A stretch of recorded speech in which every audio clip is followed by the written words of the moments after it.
स्वागत है बच्चों आप सबका ऑनलाइन क्लासेस में। आज हम क्लास 10th सामाजिक विज्ञान विषय के अंतर्गत लेसन 8 जिसका नाम है लोकतंत्र की चुनौतियाँ, इस अध्याय के महत्वपूर्ण बिंदुओं और इससे संबंधित कुछ प्रश्न उत्तर देखेंगे। तो आइए शुरू करते हैं। लोकतंत्र की चुनौतियाँ।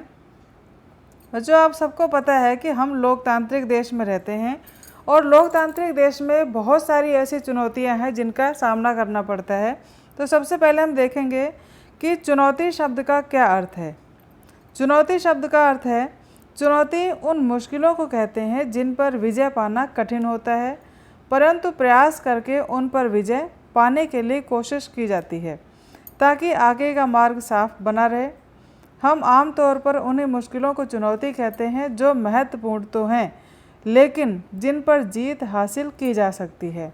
आप समझ रहे होंगे, चुनौती में चैलेंज, हमारे सामने जो भी चैलेंज हैं उनको अगर हमें पाना है तो कठिन मेहनत और परिश्रम की आवश्यकता है, क्योंकि वे इम्पॉसिबल नहीं हैं। कठिन तो हैं, मुश्किल तो हैं, लेकिन असंभव नहीं है।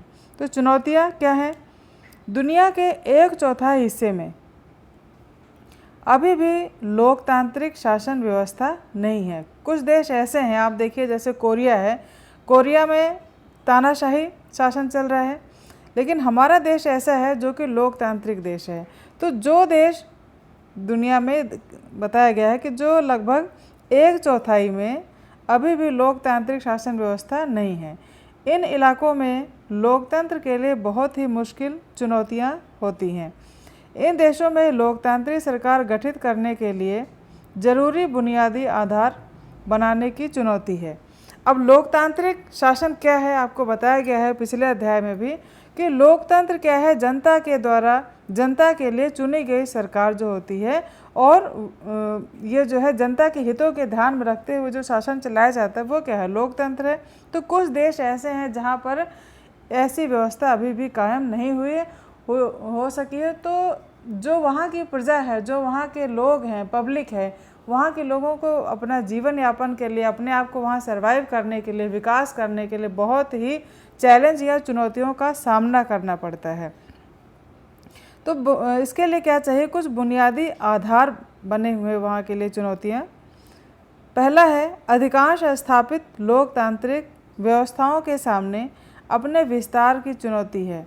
इसमें लोकतांत्रिक शासन के बुनियादी सिद्धांतों को सभी इलाकों, सभी सामाजिक समूहों और विभिन्न संस्थाओं में लागू करना शामिल होता है। दूसरा, लोकतंत्र को मजबूत करना, यानी जो लोकतंत्र है उसको मजबूत करना बहुत बड़ी चुनौती है। हमें लोकतंत्र में सभी लोकतांत्रिक संस्थाओं और बर्तावों को मजबूत करना होगा और यह काम इस तरह से होना चाहिए कि लोकतंत्र से जुड़ी अपनी उम्मीदों को पूरा कर सकें। जो लोकतंत्र है, जो पब्लिक है, उनसे जुड़ी हुई जितनी भी उम्मीदें हैं, जितनी भी आवश्यकताएं हैं, अपेक्षाएं हैं, उनको पूरा करना। अगला बिंदु है चुनावों में अधिक खर्चा होना। चुनाव में खड़ा होना सिर्फ अमीरों का काम ही है, क्योंकि चुनाव में आम व्यक्ति अधिक खर्च नहीं कर सकते। न करने के कारण चुनाव में खड़ा नहीं हो सकता। इसका खर्चा कम करना चाहिए और यह खर्चा सरकार को उठाना चाहिए। यानी जो एक व्यक्ति है अगर वो इलेक्शन लड़ना भी चाहे, लोकतंत्र में आना भी चाहे, तो उसके सामने मजबूरी यह होती है कि पैसा ना होने के कारण वह अपने अंदर जो सामाजिक विकास की भावना होती है, सामाजिक सेवा की भावना होती है, वह चाह कर भी नहीं कर पाता है। तो इसके लिए यह आवश्यक है कि जो चुनाव का खर्चा होता है इसे कम करें। और लोकतंत्र में कुछ राजनीतिक सुधार की आवश्यकता है। अब राजनीतिक सुधार क्या है? लोकतंत्र की विभिन्न चुनौतियों के बारे में दिए गए सभी सुझाव या प्रस्ताव लोकतांत्रिक सुधार या राजनीतिक सुधार कहे जाते हैं। और इसमें क्या क्या करना चाहिए? सबसे पहले कानून बनाकर राजनीति को सुधारना चाहिए। कुछ कानून ऐसे बनाए जाएं जिससे कि राजनीति उसी के दायरे में हो सके। दूसरा है, सावधानी से बनाए गए कानून गलत राजनीतिक आचरणों को हतोत्साहित और अच्छे कामकाज को प्रोत्साहित करेंगे। कानूनी बदलाव करते समय इस बात पर भी विचार करना होगा कि राजनीति पर इसका क्या प्रभाव पड़ेगा। कई बार प्रभाव एकदम उल्टे निकलते हैं, जैसे कई राज्यों ने 2 से ज़्यादा बच्चों वाले लोगों के पंचायत चुनाव लड़ने पर रोक लगा दी है। इसके कारण गरीब लोग और महिलाएं चुनाव लड़ने के लोकतांत्रिक अवसर से वंचित हो जाते हैं। सबसे बढ़िया कानून है वह कानून है जो लोगों के लोकतांत्रिक अधिकारों में सुधार करने की ताकत देते हैं। और अगला है सूचना का अधिकार। कानून लोगों को जानकार बनाने और लोगों को लोकतंत्र के रखवाले के तौर पर सक्रिय करने का अच्छा उदाहरण है। ये जो सूचना का अधिकार है ना, ये क्या करता है, लोगों को जागरूक करता है और लोकतंत्र के रखवाले के रूप में सक्रिय रखता है। लोकतांत्रिक सुधार राजनीतिक दल ही करते हैं, इसलिए राजनीतिक सुधारों का जोर मुख्यतः लोकतांत्रिक कामकाज को ज़्यादा मजबूत बनाने पर होना चाहिए। और इसका अंतिम बिंदु है राजनीतिक सुधार के किसी भी प्रस्ताव में यह सोच भी होनी चाहिए कि इन्हें कौन लागू करेगा और क्यों लागू करेगा। कहने का तात्पर्य यह है कि ये जो सुधार प्रस्ताव हैं इन्हें यह भी तय होना चाहिए कि इसको लागू कौन करेगा और क्यों, यानी टारगेट जो बनाया जा रहा है वह क्यों बनाया जा रहा है, इसमें कहाँ तक सफलता प्राप्त होगी, और इसके लिए हमें अक्षरशः इन नियमों का पालन करना पड़ेगा। इसके बाद इस लेसन के कुछ महत्वपूर्ण क्वेश्चन आंसर हैं। तो देखिए, जैसा कि पहला प्रश्न इसमें दिया गया है, उन 2 लोकतांत्रिक देशों के नाम बताओ जिन्हें विस्तार की चुनौती का सामना करना पड़ा है। दूसरा प्रश्न हमारा है राजनीतिक सुधार क्या है। नेक्स्ट है सूचना के अधिकार का महत्व बताओ। चुनौती शब्द का क्या अर्थ है। लोकतंत्र में राजनीतिक सुधार किस प्रकार किए जा सकते हैं। और अंतिम प्रश्न है लोकतंत्र की व्यापक चुनौतियों की चर्चा करें। तो ये थे हमारे 6 प्रश्न इस लेसन से, जो कि बहुत ही महत्वपूर्ण है। आप इन्हें नोट भी करेंगे और याद भी करेंगे। तो आइए हम शुरू करते हैं, इन सभी प्रश्नों के क्रमशः उत्तर जानते हैं।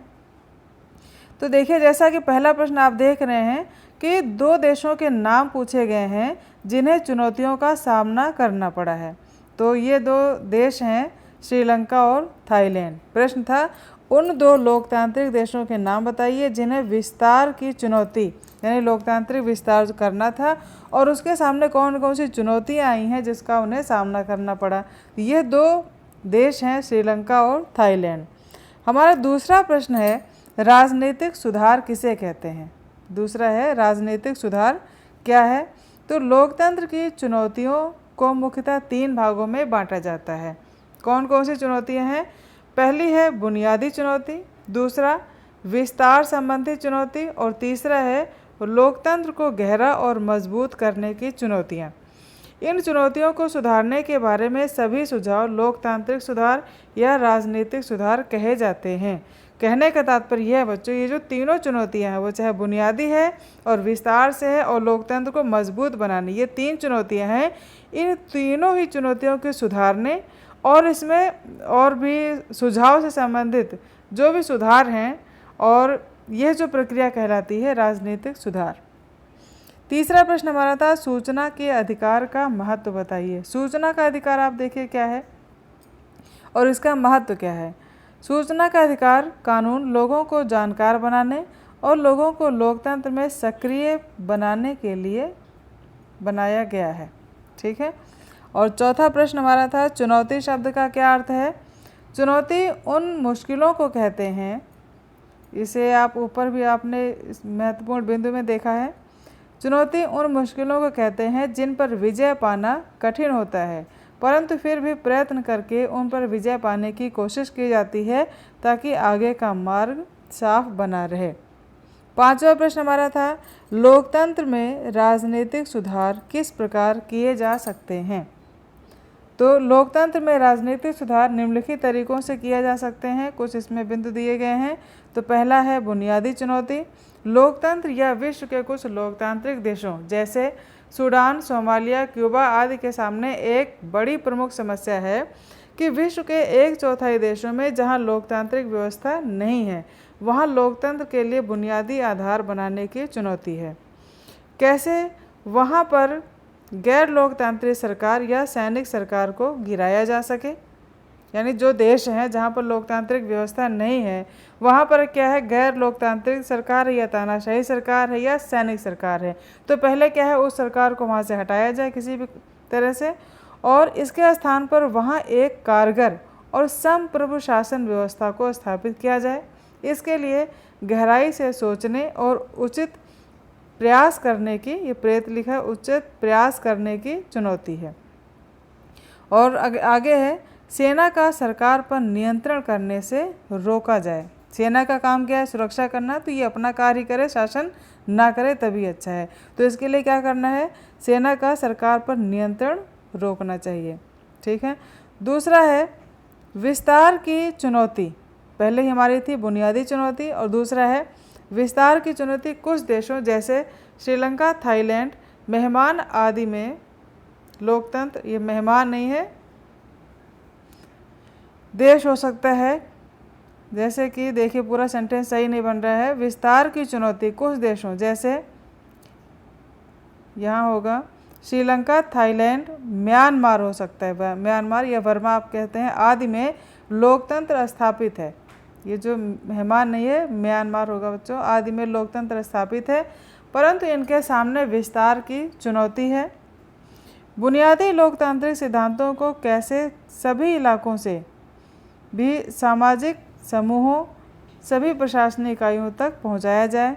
महिला वर्ग, अल्पसंख्यक और उपेक्षित वर्ग इस भागीदारी से वंचित न रह जाए, इसकी ओर भी ध्यान देने की आवश्यकता है।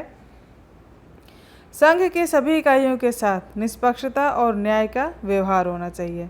तीसरा है जो लोकतंत्र के सामने चुनौतियां हैं, उनमें तीसरा बिंदु था लोकतंत्र को गहरा और मजबूत बनाने की चुनौती। सभी लोकतांत्रिक देशों के सामने ये चुनौती है कि कैसे लोकतांत्रिक संस्थाओं और धाराओं को मजबूत बनाया जाए। तो लोकतांत्रिक व्यवस्था का लाभ ऊपर से नीचे तक के वर्गों को पहुंचाया जाए। प्रजातंत्र संस्थाओं की कार्याविधि को सुधारा जाए और मजबूत किया जाए। सभी लोगों की भागीदारी और नियंत्रण में वृद्धि की जाए और प्रभावशाली वर्ग का प्रभुत्व कम किया जाए। उसके बाद हमारा अंतिम प्रश्न था लोकतंत्र की व्यापक चुनौतियों पर चर्चा करें। लोकतंत्र की व्यापक चुनौतियाँ कौन कौन सी हैं? देखिए, सांप्रदायिकता, जातिवाद, अशिक्षा, निर्धनता, बेरोजगारी और ये भाषावाद। ये सभी चुनौतियाँ ऐसी हैं जिनको आपने सुना भी है, महसूस भी किया है और अनुभव भी किया है, पढ़ा भी है। तो सबसे पहले ये जितनी भी चुनौतियाँ हैं, ये जितने भी चैलेंज हैं, इनको हम एक एक करके देखेंगे। सबसे पहले है सांप्रदायिकता। सांप्रदायिकता तथा उसे दूर करने के उपाय। अब सांप्रदायिकता कहते किसे हैं? अपने धर्म को ऊंचा समझना तथा दूसरे धर्म को नीचा समझना, बल्कि अपने धर्म को प्यार करना और दूसरे धर्म को घृणा की दृष्टि से, इस प्रवृत्ति को क्या कहते हैं? सांप्रदायिकता। ऐसी भावना आपसी झगड़ों का मुख्य कारण बनते हैं और इस प्रकार प्रजातंत्र के मार्ग में एक बड़ी बाधा उपस्थित करती है। यह बुराई निम्नलिखित विधियों से दूर की जा सकती है। पहला, शिक्षा द्वारा। शिक्षा के पाठ्यक्रमों में सभी धर्मों की अच्छाइयाँ बताई जाएं और विद्यार्थियों को सहिष्णुता एवं सभी धर्मों के प्रति आदर का भाव सिखाया जाए। दूसरा है प्रचार के द्वारा, यानी समाचार पत्र, रेडियो, टेलीविज़न आदि से जनता को धार्मिक सहिष्णुता की शिक्षा दी जानी चाहिए। जातिवाद जैसी दूसरी चुनौती, यह जो है ये बुराई निम्नलिखित विधियों द्वारा समाप्त की जा सकती है। पहला, शिक्षा के द्वारा। विद्यार्थियों द्वारा समाज के सभी वर्गों को जातिवाद का विरोध किया जाना चाहिए और उन्हें बताया जाए कि जातिवाद उनकी प्रगति में बाधक कैसे है और क्यों इसे समाप्त किया जाए। फिर है सरकार के द्वारा। सरकार जातिवाद की कानून बनाकर इसको समाप्त करने में सहायता कर सकती है। शिक्षा या निरक्षरता ही तमाम सामाजिक और आर्थिक बुराइयों की जड़ है। इसमें देखिए, जो शिक्षा नहीं होगा, यहाँ होगा अशिक्षा या निरक्षरता ही तमाम सामाजिक तथा आर्थिक बुराइयों की जड़ है। जैसा कि ऊपर के प्रश्न में बताया गया है कि दोनों सरकारी तथा समाज से इस इंसान मुखबरी को जड़ से उखाड़ फेंकने के लिए अनेक कदम उठाए गए हैं। प्राथमिक शिक्षा को निःशुल्क और अनिवार्य घोषित कर दिया गया है। वेस्ट शिक्षा द्वारा उन पर लोगों को, वेस्ट यानी पश्चिमी शिक्षा द्वारा उन पर लोगों को शिक्षा की विस्तृत प्रोग्राम बनाए गए हैं। स्त्री शिक्षा को प्रोत्साहन देने के लिए कई तरह के वजीफ़े और रियायतें देने की व्यवस्था की गई है। इसके अलावा जो अगली चुनौती है वह है निर्धनता या गरीबी। गरीबी देश के आर्थिक विकास और औद्योगिकरण, खेतों के साधनों में सुधार करके, शिक्षा प्रचार करके तथा परिवार नियोजन के द्वारा दूर किया जा सकता है। ये कुछ सेंटेंस है जो मैच नहीं हो रहा। अगला है बेरोजगारी। बेरोजगारी एक बहुत बड़ी विकट समस्या है। इसे उद्योगों का विकास करके, युवकों को व्यावसायिक शिक्षा दे करके, देश के प्राकृतिक साधनों का पूरा लाभ उठाकर तथा बढ़ती हुई आबादी पर रोक लगाकर दूर किया जा सकता है। और अगली चुनौती है भाषावाद। भाषावाद की समस्या भी कई बार बड़ी विकराल रूप ले लेती है और राष्ट्रीय भावना के पनपने में एक बड़ी बाधा बनकर खड़ी हो जाती है।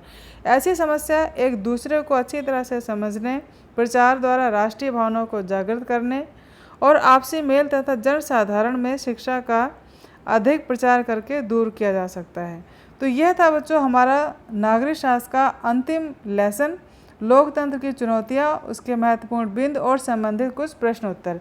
आशा है वीडियो आपको अच्छा लगा होगा तो आप इसे लाइक करें, शेयर करें और चैनल को सब्सक्राइब ज़रूर कर दें, जिससे कि अगले भाग के जो भी लेसन बने उनका नोटिफिकेशन आपके पास तुरंत आ जाए। तो मिलते हैं आपके अगले लेसन के अगले वीडियो में। तब तक के लिए अपना ध्यान रखें। Thank you, take care.